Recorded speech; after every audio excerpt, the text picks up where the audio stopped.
seja bem-vindo a mais um vídeo no canal. E no vídeo de hoje vamos dar um passeio pelas minhas provas de mestrado. Pois é, sei que muitos aqui têm curiosidade de saber como é, como funciona, e hoje vim compartilhar isso com vocês.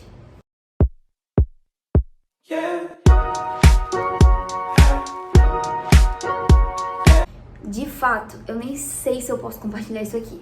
Mas como são arquivos pessoais, né, grandes dos arquivos que eu vou mostrar, grande parte, são meus arquivos, minhas respostas de prova, então acho que não tem problema.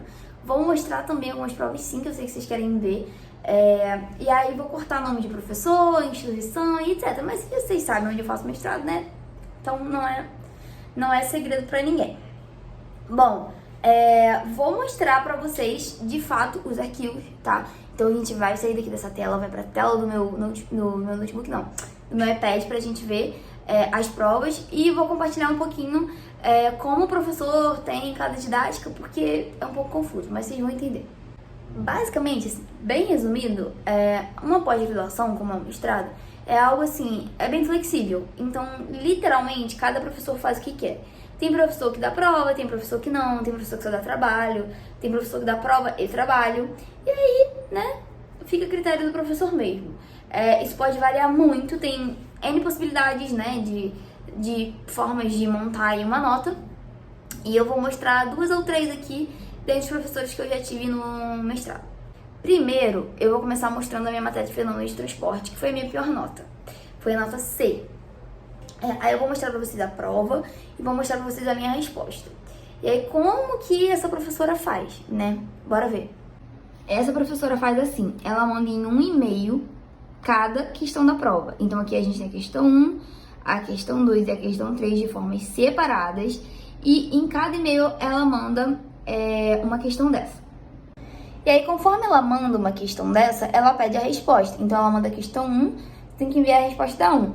Aí você tem 1 hora para enviar a resposta, sei lá, ela dá um tempo, até tal hora me entrega essa resposta. Aí quando você entrega a resposta da 1, ela te manda a questão 2. Quando você entrega a resposta da 2, ela te manda a questão 3. Então, basicamente, essas eram as questões de fenômenos de transporte. São questões com desenhos bem simples e bem conhecidos, tá? São desenhos assim que a gente vê na maior parte dos exemplos e das questões. E aí, bom, eu optei por fazer a prova no iPad, tá? Podia ter feito na folha e escaneado e enviado pra ela, mas no iPad ficaria muito mais fácil, porque daí eu já conseguia salvar em PDF e enviar pra ela, que tinha que enviar em PDF, se eu não me engano. Normalmente eles exigem também para enviar num formato de arquivo, e PDF é um formato bom. Então aqui a gente tem a minha pasta de fenômenos de transporte do iPad. Aí aqui a gente tem prova Maria Júlia, né? Aqui a gente tem a questão 1, a questão 2 e a questão 3. Eu vou abrir aqui pra vocês. Essa questão aqui eu acho que eu acertei, mas enfim. Essa aqui é a questão 1. Aí eu grifei de vermelho as respostas, né? Porque, enfim, pede o perfil de temperatura e o fluxo de calor. Aí aqui eu botei a temperatura e a temperatura aqui, né? E aqui eu botei o fluxo de calor. Então, basicamente isso. Aí eu escrevi algumas coisinhas de vermelho, né? Pra facilitar a minha vida. Mas, enfim, foi mais por organização mesmo. E eu achei que ficou bem organizado. Bem bonitinho. Essa aqui é a questão 2, né? Que eu também acho que eu acertei. Mas essa aqui eu acho que eu tenho certeza que eu acertei, porque eu já tinha feito uma dessa antes. E foi bem rapidinho aqui, uma conta bem simples, tá, galera? Mais integral, né? Essa aqui é a questão 3, que eu tô me dando conta aqui de que eu não terminei ela, né? Porque muito provavelmente eu não sabia o que fazer. Eu achei que tava bom ter respondido a questão 1 e a questão 2. Essa, ele pede a equação para variação de concentração do material da parede com o comprimento do tubo. E aí, enfim, achei as condições de contorno igual a minha cara e não terminei a questão. E no caso dessa disciplina, a professora também tinha passado um trabalho, que era um artigo, e a gente tinha que, enfim, deduzir todas as fórmulas do artigo lá e apresentar. Porque as fórmulas estavam meio jogadas assim no artigo, a gente tinha que fazer toda a dedução, explicar até onde eles chegaram e etc, explicar toda a parte de cálculo de um artigo, de um trabalho. E, assim, eu achei muito difícil. Foram muitas horas além da aula com a professora, tirando dúvida, não era suficiente. Assim, eu me virei, pedi ajuda do meu coleguinha, porque a turma era eu mais um só. Aí pedi ajuda, não foi suficiente, porque o trabalho dele era diferente do meu, né? Ele tinha que fazer o trabalho dele. Mas, enfim. Aí somando, não sei como, não tenho nota de prova, não tenho nota de trabalho, mas assim, somando os dois eu fiquei com conceito C. É bom? Não é bom, mas deu pra passar. E não influencia em nada nas minhas notas, no modo geral, muito menos na minha bolsa, porque todas as minhas outras notas foram A e B. Então, de boa. Fiquei chateada, queria ter todas as notas A e B? Sim, mas... Gente, foi o que deu. E eu estudei muito para fenômeno de transporte. Foi a disciplina que eu mais estudei, comparada às outras. Então, agora eu vou mostrar pra vocês a minha prova de análise em química ambiental. Essa é uma disciplina que, assim, eu me arrependi de ter pego, né? Porque, gente, pelo amor de Deus, eu não sabia nem o que eu tava fazendo ali. Mas tudo bem. Eu vou dar um spoiler de que passei com o conceito B. E, assim, era uma disciplina muito pesada, muito conteúdo, muito conteúdo. E o professor resolveu dar a prova em casa com consulta. E foi assim que ele achou que todo mundo passaria. Que ele falou que se a prova fosse presencial, como tinha que ser, né? A gente já tinha voltado ao presencial, que ninguém ia passar. Vozes da cabeça dele. Mas acho que eu concordo, que, gente, era muito conteúdo. E quando eu soube que a prova ia ser presencial, eu estudei muito. Aí quando ele falou que a prova ia ser em casa, eu falei, tá, mas eu já tinha estudado, né? Vou mostrar a prova pra vocês. Bom, uma prova que eu julguei ser bem extensa. Aqui a gente tem até a questão 5, né? Mas tem mais questão na outra página, vou mostrar pra vocês. Só que vem o tamanho das questões super contextualizadas. Aí aqui, né, a gente tem ainda da questão 5 nessa página, a gente tem esse gráficozinho e 2 perguntas. E como o conteúdo era muito extenso, vejam só o tamanho das minhas respostas. Gente, juro, eu achei que eu tava fazendo direito, não era engenharia, não. Isso aqui é a resposta da questão 1. Aí a questão 2 eu fui mais sucinta. Questão 3 também. Gente, isso que eu tô escrevendo à mão. Se eu escrevesse, tipo assim, digitado, numa fonte maior, né?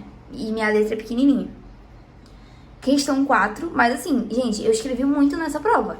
Porque, gente, Deus me livre, eu estou acostumada a fazer conta, né? Aqui é conta da questão 5. Mas essa aqui foi a minha resposta, né? Aí eu mandei junto com a prova, anexei, tá aqui no mesmo arquivo, deixa eu ver se eu consigo mostrar pra vocês, ó. Tá tudo aqui no mesmo arquivo, então essas 2 primeiras páginas são a prova, né? E o resto é tudo minhas respostas. E aí eu enviei assim pro professor, no caso em PDF, né? E aí essa disciplina é uma disciplina que eu achei que eu ia rodar. Eu tive essa sensação. Mas eu passei com o conceito B, então assim, né, flores... Deus foi bom. E bom, no caso dessas disciplinas, né, que eu mostrei aqui pra vocês, fenômenos de transporte e análise em química ambiental, eu tive que entregar a prova durante o período de aula. Então eu tive a aula era, sei lá, a aula era de 1 às 5, daí de 1 às 5 eu tinha que fazer a prova e entregar até às 5. Mais ou menos isso. Em ambas as disciplinas. Mas tem umas outras disciplinas aqui que eu fiz que não tenho prova. Que eu podia entregar, eu tinha 24 horas, 48 horas pra fazer a prova. Teve uma disciplina que eu fiz, que a prova tinha 10 questões. E eu tinha 2 dias pra fazer. E eu não consegui fazer as 10 questões em 2 dias. Gente, em casa, em grupo, com consulta, com o papo lá, não dava pra fazer as questões. Passei com o conceito B. Passei. Outra matéria que eu também achei que eu rodaria, gente. Mas enfim, passei. Mas assim, é o que eu falo, cada professor faz realmente o que quer. O cara deu 2 dias pra gente fazer a prova dele, uma prova de 10 questões. Uma prova de estatística, mais uma prova toda em R. Programação em R. Então foi isso. Aí teve uma outra disciplina também, que eu também não tenho a prova aqui, nem tenho acesso. Novos materiais. Essa disciplina, a prova foi um questionário do Google. A professora montou um questionário do Google. E aí a gente tinha que responder o questionário do Google. Sabe, esses questionáriozinhos da galera que faz TCC e faz perguntas e afins, então. Questionáriozinho mesmo. Você botar lá no Google questionário e tal, você acha um modelinho. E aí é automático lá, você digita, depois você envia pra professora, vai direto no meio dela e você não vê mais a prova. Nem as suas respostas. Então, mas só a professora tem acesso. Aí eu passei com o conceito A em novos materiais. Recomendo. Não é uma disciplina que eu gostava muito não, mas a professora é gente boa e tal, e online foi tranquilo. Então é isso, né? Vocês estão vendo que é muito... Não tem um padrão, gente. Não tem um padrão, cada um faz o que quer, como quer. E o importante é dar nota pro aluno. Eu fiz outras 2 disciplinas também, que eram estudo dirigido, bem tranquilos, que eu passei conceito A. Então, assim, gente, é bem tranquilo. E eu vi muita teoria no mestrado, de um modo geral, do que cálculo, né? Cálculo foi mais fenômeno de transporte. Mas, assim, gostei muito das disciplinas. Achei que eu rodaria em várias, porque, gente, era tudo muito novo pra mim, muito novo, professores novos, ambiente novo, colegas de classe novos, enfim. Mas eu consegui me virar, fiz um contatinho ou outro ali, né, pra se ajudar, né? Não vou falar que fiz amigos, não cheguei a fazer amigos no mestrado, mas fiz um contatinho ou outro ali que a gente se ajudava, né? Tipo, uma pessoa ou outra que eu me identifiquei um pouco mais, a gente se ajudava nas dúvidas, nas questões, enfim. As provas eu fiz todas individuais, porém, né, nem se eu quisesse fazer em grupo, porque as pessoas não sabem. Assim, se eu não sei, os outros não sabem. É nesse nível, tá? Agora, falar assim, mas qual o nível de dificuldade que você achou do mestrado? Eu diria que um nível de dificuldade 7. 7, sabe? E eu acho que se fizer lá a minha média, uma média assim, eu fico com um conceito B. Não acho ruim, né? Queria ter ficado com mais notas A, mas enfim, acontece. E é isso, gente. Isso aí foi um pouco das minhas provas. Espero que a galera do mestrado não veja, né? Pelo menos não os professores. Que não identifiquem suas respectivas provas. Não mostrei nome nem nada de ninguém. Mas se vocês pesquisarem aí, né? Dá pra saber. Enfim. É isso. Um beijo. Espero que vocês tenham gostado do vídeo. Se inscreve no canal, deixa o seu like. E até o próximo. Tchau!